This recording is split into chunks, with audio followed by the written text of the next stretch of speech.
Between the wars, the Soviets had experimented with small-caliber, high-velocity submachine guns. But conservative army leaders, clinging to the idea of individual marksmanship, never regarded them as particularly useful. Now, in the midst of a national emergency, it was decided that the bullet-spraying submachine gun, however small, would become a major fighting weapon.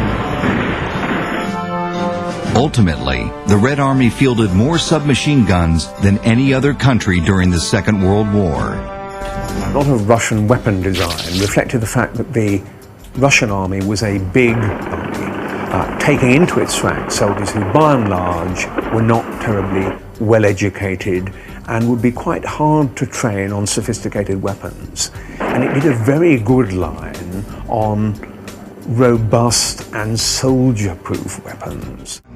The PPSh-41 was optimized for mass production. Later versions featured a 35-round box magazine. It was the first Soviet small arm to use stamped and welded parts, requiring less machining time for completion.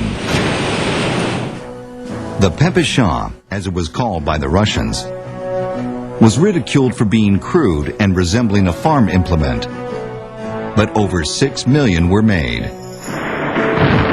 By 1944, one company in every infantry regiment was armed entirely with PPShs.